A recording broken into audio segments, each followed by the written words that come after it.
The Romanian yoga teacher's fate is still uncertain, as Bivolaru is caught between political asylum and imprisonment. The Swedish Supreme Court refuses the extradition request of Romania and in 2007 gives asylum to the Romanian refugee and yoga teacher Gregorian Bivolaru. Due to his beliefs, he has been persecuted since the Ceausescu regime. In 2013, the Romanian Supreme Court convicts him in absentia to 6 years imprisonment. As a member of the European Union, Romania issues a European arrest warrant for his imprisonment, and Sweden faces a dilemma: to stand for the individual human rights as stipulated in the Geneva Convention, or to comply with the EU directives, which means the mutual respect between EU member states. The question was addressed in different occasions to the President of the Commission, José Manuel Barroso, and also to the Vice Presidents Viviane Reding and Cecilia Malmström. I want to speak about this aspect of trust, which is very much related to the living up to the mandate. And I would say, go for having the actions that gives the fruits that actually give the trust of the individuals. And when we come to human rights, Europe now is very in a good direction, but has worked much more on policy than actually looking with the feet on the ground what is happening. Now, last week there was a resolution here actually to look into the member states that are de facto not respecting the Copenhagen criteria or living up to the Copenhagen criteria, and this is very important. We meet again and again this problem with the human rights being blatantly violated within the member states, and especially some of the new member states. What is happening today is that the EU is actually working against that. There is a refugee, Yogi, from Romania, who has been persecuted since the Ceausescu times.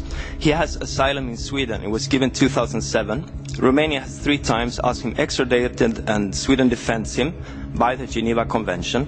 Now, as being a member of EU, Romania has posted the European arrest warrant, which ties the hands of Sweden, and the man is standing without defense because of EU policy. And this must stop, and it must, EU will have its legitimacy when they work for actually protecting the human rights against the state abuses that are still happening. Thank you very much.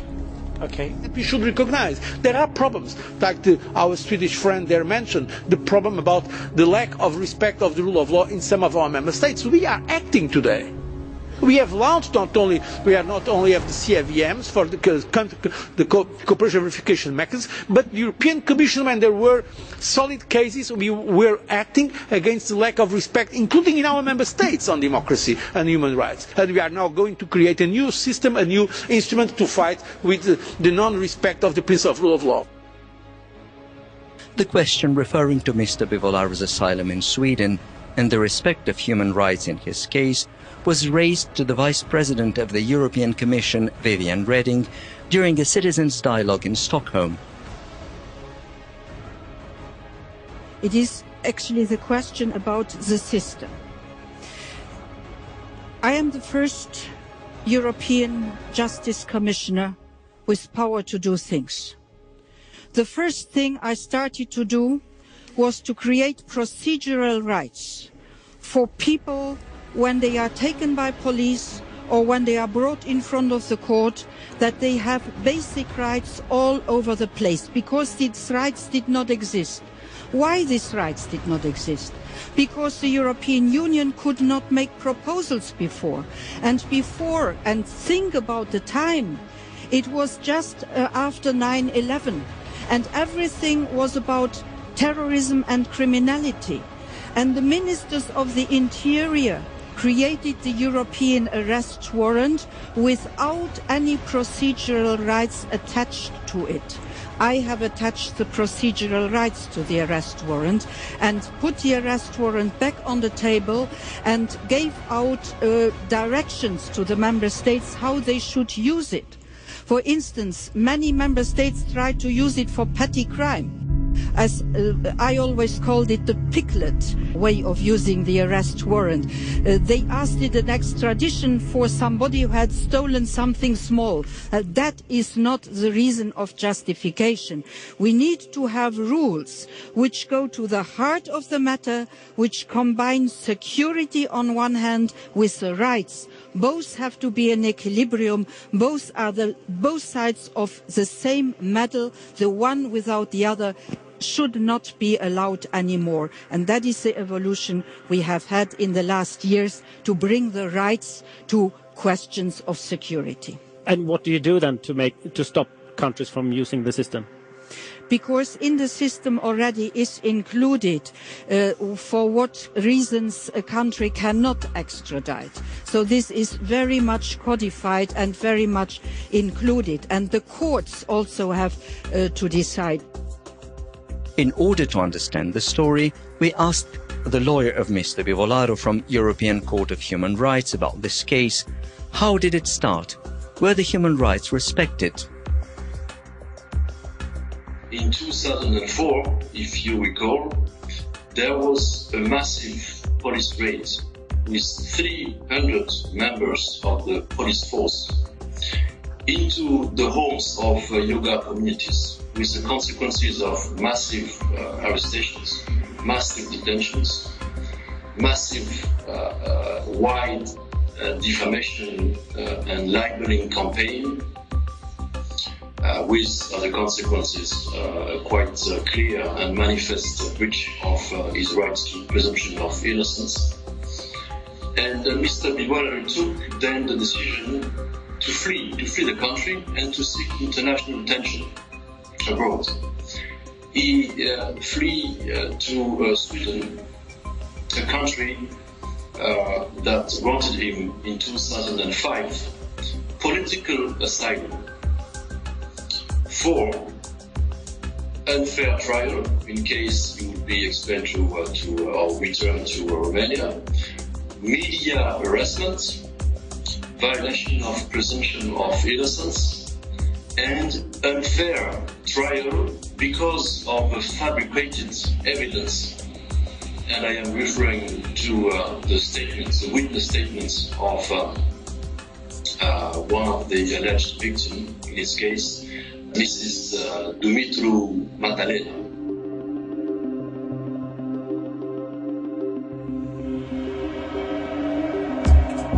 Hundreds of yogis complain about their treatment during the raid performed by 300 armed and masked men, primarily military personnel from the anti-terror troops.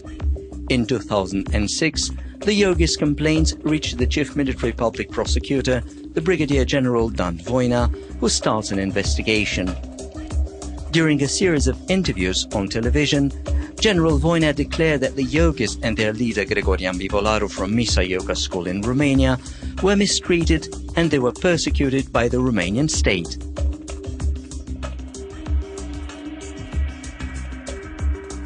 Caracterul acestor anchete este unul politic. Și atunci, practic, această anchetă declanșată de mine era una împotriva statului. Mr. Vojna stated that the political character of the persecutions against yogis during the communist regime continued in the case of Misa and Gregorian Bivolaru in Romania, even after the revolution of 1989. As a proof of his statements, in 2011, the Bucharest court confirms by its decision the political character of several persecutions of Mr. Bivolaru during the communist regime.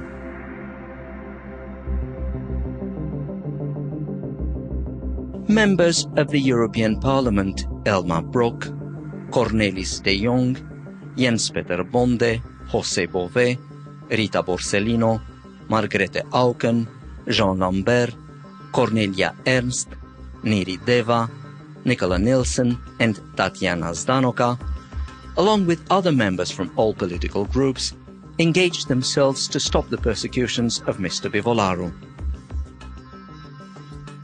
Taking into account the uniqueness of Bivolaru's case, The question about Mr. Bivolaru's situation was addressed to the European law expert Professor Lucia Rossi from the University of Bologna to give a juridical evaluation of the case.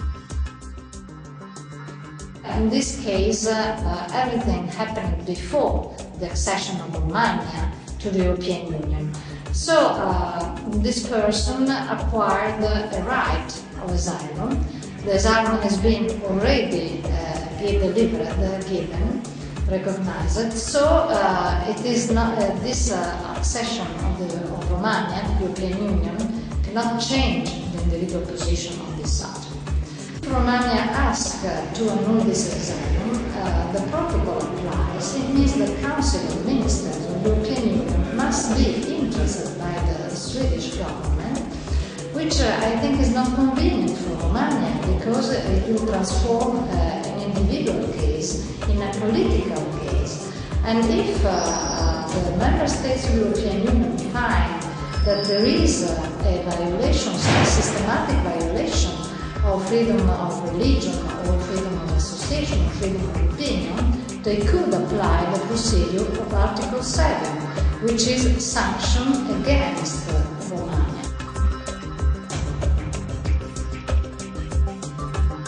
Gregorian Bivolaru was acquitted in 2010 by the Civil Court, in 2011 by the Alba Iulia Court of Appeal, and in 2012 the Romanian Supreme Court overruled the quashing of the two previous decisions of acquittal of the defendant and maintained the case for retrial in order to offer the defendants the possibility of defending themselves, thus observing their trial rights. Human rights organizations like Human Rights Without Frontiers and Soteria International, who witnessed the Romanian Supreme Court sessions in the trial, confirm that there is no material evidence against Mr. Bivolaru in the case in point. Witnesses were harassed, pressured, and forced to make false declarations. Ignoring their own decision, the judges from the Romanian Supreme Court did not allow Mr. Bivolaru to provide testimony under Swedish protection, motivating this by stating that the Swedish authorities proved superficiality and lack of seriousness in organizing the rogatory commission. The director of Human Rights Without Frontiers, Mr. Willy Foltre, explained his point of view in OSCE event 2013. So in May of this year, I carried out a fact-finding mission with one of my colleagues in Bucharest, meeting national human rights institutions, also members of the board of the Mises School and yoga practitioners. And quite by chance, there was a session of the Court of Cassation, the Supreme Court in Bucharest at the time, dealing with the case of Bivolaru. When I was in Bucharest at the hearing of the Supreme Court, the lawyers of Bivolaru were asking to wait until a rogatory commission could be sent to Sweden to hear what Bivolaru had to say. But quite hurriedly and unexpectedly, they decided in Bucharest to have a judgment. And that's also ununderstandable. For the moment, Bivolaru is under the threat of being deported back to Romania because there is an international warrant. But I think that the Swedish authorities should be wise enough to wait until the European Court has released its decision. Because, as I said before, I have lots of question marks on my mind in this case. This trial didn't seem to meet the fairness standards that are expected from an EU member state. The Bivolaru case is raised every year at the OSCE Human Dimension Implementation meeting in Warsaw. Human rights organizations, experts, Swedish authorities and European institutions follow the developments with great concern. We briefly mentioned here the case of Romanian social and political activist Gregorian Bivolaru, whose court case was intensely mediatized or mediabolized, as stated in the Human Rights Without Frontiers report. Responding to a statement regarding the case of Mr. Bivolaru, a Romanian citizen and refugee with asylum in Sweden. First, I must underline that we cannot comment on an individual case. In Sweden, as in many other countries, individual cases are handled in independent courts and independent agencies, and the government, which I represent, is explicitly not allowed to intervene. Sweden takes all its international obligations very seriously, whether as a member of human rights conventions or as member of the European Union. In the European Union framework decision, as well as in Swedish preparatory works regarding the implementation of the decision, it is stated that human rights considerations can be taken into account by Swedish courts and agencies when deciding, for example, on surrender. Thank you.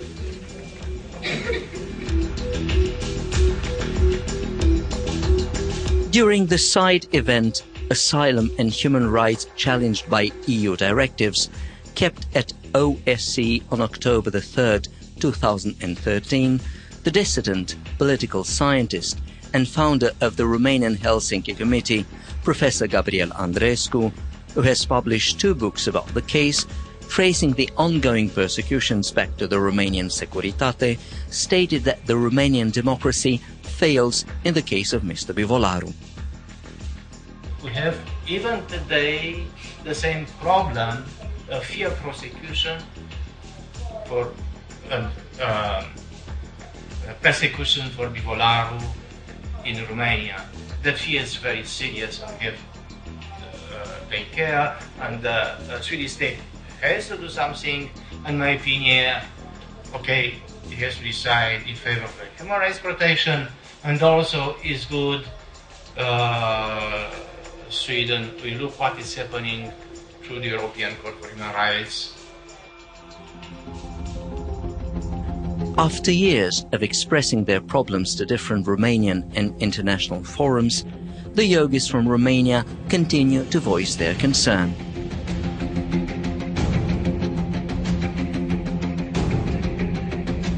Such a sentence given, Romania is not affecting only one person, but all those who are studying with Mr. Bivolaru, who were trying to defend him, or practicing yoga under his coordination. Challenging the protection of Mr. Bivolaru within the European Union, challenging the asylum, is practically throwing hundreds of thousands of people onto a very dangerous path of harassment in front of the media and in front of the society. And I'm not talking here about a potential danger, it's demonstrated while we're talking. Mr. Bivolaru is not yet safe, but as his case is reaching the top level of European Union politics, we can only hope that this will generate groundbreaking transformations which will secure freedom and human rights for all, as human rights advocates are expecting. There are indeed many questions still in this case, but what has happened, and that is very positive, is that February this year, the European Parliament took 2 resolutions opening up for Sweden actually not to hand Mr. Bivolaru over to the continued persecutions.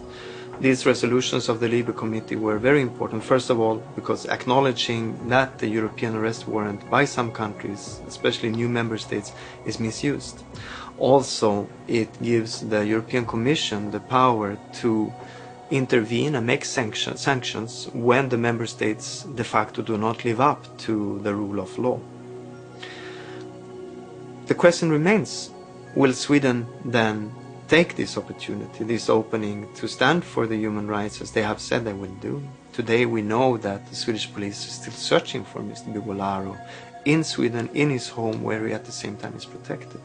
So indeed the question is still out there, and we are many human rights activists and not the least the experts and politicians who wait for a clear answer from Sweden.